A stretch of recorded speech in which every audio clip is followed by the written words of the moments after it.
Hi and welcome. Today I'm going to be showing you my workout routine and my morning routine before I go and work out. I like to work out in the mornings because if I don't, I feel frustrated and sluggish and like I'm not as productive. So the first thing I do is go into the kitchen to make my famous superhuman breakfast. I created the superhuman breakfast a few years ago and I wouldn't switch it now for anything because it leaves me feeling energized, satiated but not full and bloated.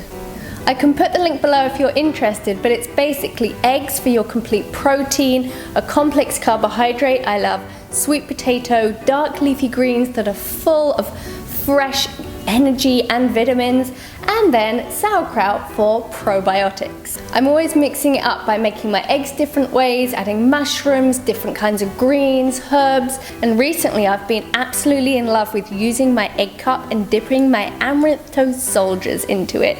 Yum!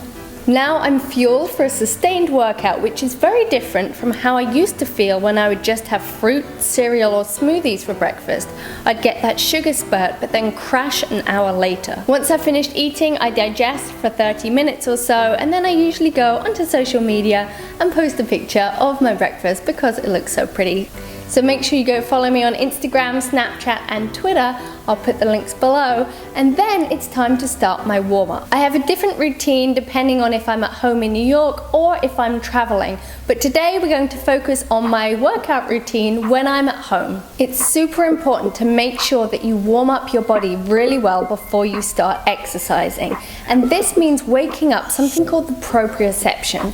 So proprioception is little sensors in our body that deliver information to our brain telling it about movement and gravity and tension and basically being able to feel. So if you can't feel what you're doing, you don't know if you're doing it well and you don't know if you're injuring yourself. You can easily wake up your proprioception by just tapping yourself all over your body. I usually spend about 2 minutes or so doing this. After I've done my initial warm-up, I like to focus on eliminating any tension in my neck, my shoulders, my butt, my lower back, anywhere that feels a little tight and restricted. So for this, I simply roll on my beloved Franklin Method balls and immediately I start to feel the tension releasing. And when you let go of tension, you'll find that your body naturally becomes stronger and more flexible. It's a very different way of increasing flexibility without stretching. Very important note, if you've been sat down for a period of time, your body starts to create fascial buildup around that position. That means if you jump straight up from being seated, you might get that stiffness or tightness.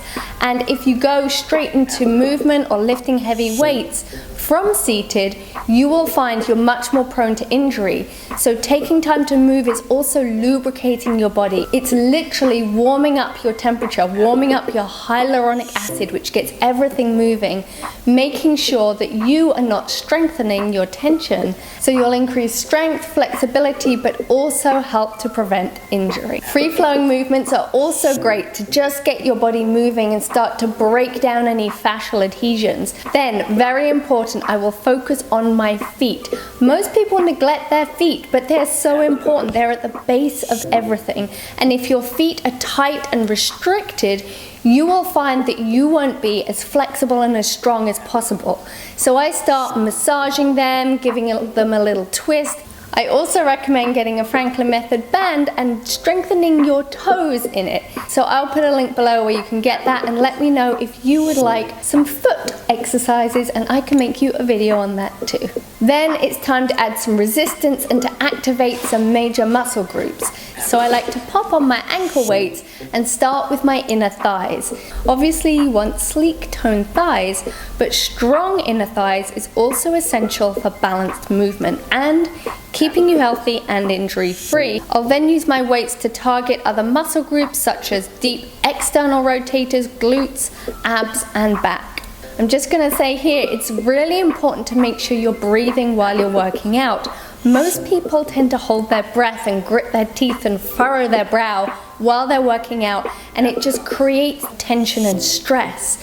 And if you're not breathing fully, not only are you creating a stress response in your body, but you're not getting the oxygen you need and therefore not as much energy. So remember to breathe. So then I will head off to ballet class via the subway hike. I actually love the hike to class because it allows me to move my body in a way that's productive. I'm not running on the spot in a gym. It's satisfying to actually get somewhere. It involves walking up and down the stairs, a calf stretch and heel raise here and there, as well as agility practice and the occasional sprint to avoid the delivery guys and the taxis. I then do a 2-hour ballet class, and if I've gotten there in enough time, before it I will do my Franklin method banding routine.